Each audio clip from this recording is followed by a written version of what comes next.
अगला प्रश्न श्री रूपेंद्र सिंह कुन्नड़। प्रश्न संख्या 129।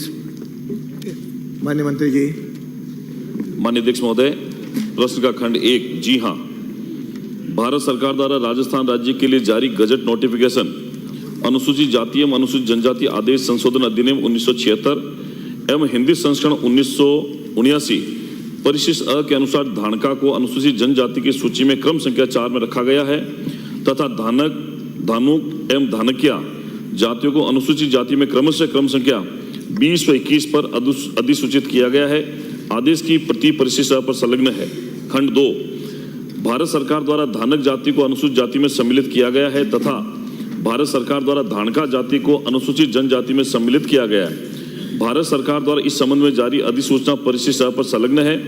भारत सरकार द्वारा विभिन्न जातियों को अनुसूचित जाति एवं अनुसूचित जनजाति वर्ग में सम्मिलित करने के मापदंड संबंधी पत्र दिनांक 26/2/1981 परिशिष्ट ब पर संलग्न है। खंड 3, जी नहीं।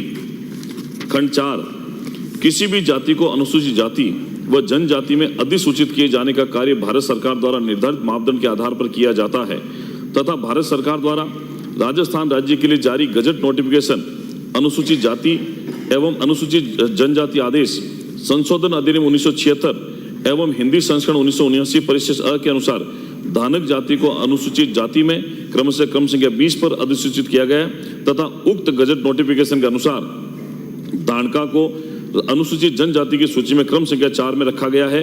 आदेश की प्रति परिशिष्ट अ पर संलग्न है। माननीय सदस्य। अध्यक्ष महोदय, धानका, धानक, धानुका और धानकिया राजस्थान में एक ही समाज है, एक ही जाति है। आपस में इनकी शादी भी हो रही है, रिश्ते भी है, लेकिन मात्र शब्दों की लिखावट के कारण एक भाई एससी में चला गया, एक एसटी में चला गया। तो मैं आपके माध्यम से सरकार से ये पूछना चाहता हूँ, क्या केंद्र सरकार द्वारा पूर्व में जारी गजट नोटिफिकेशन को जिसमें विसंगति रह गई है उसको दूर करने हेतु प्रस्ताव भारत सरकार को भेजने का विचार रखती है?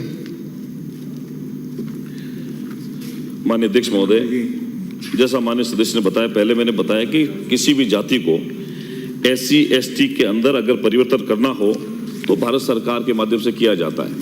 इसमें जब 26/2/1981 को एक पत्र के द्वारा भारत सरकार ने समाज कल्याण विभाग को एक पत्र लिखा और पत्र में ये कहा गया कि भारत सरकार से सचिव समाज कल्याण विभाग को लिखकर दिया कि आप 7/3/1981 तक, मतलब 26/2/1981 को पत्र लिखा और 7/3/1981 की रिपोर्ट मांगी कि एक फ्रेश लिस्ट भेजे जिसमें किसी जाति को एसटी एससी में जोड़ना या हटाना, एसटी से एससी में या एससी से एसटी में शामिल करना हो, लेकिन एससी या एसटी में किस जाति को शामिल करना है इसके बारे में उसके बाद में 1981 के बाद में ऐसा कोई प्रस्ताव यहाँ से नहीं गया है।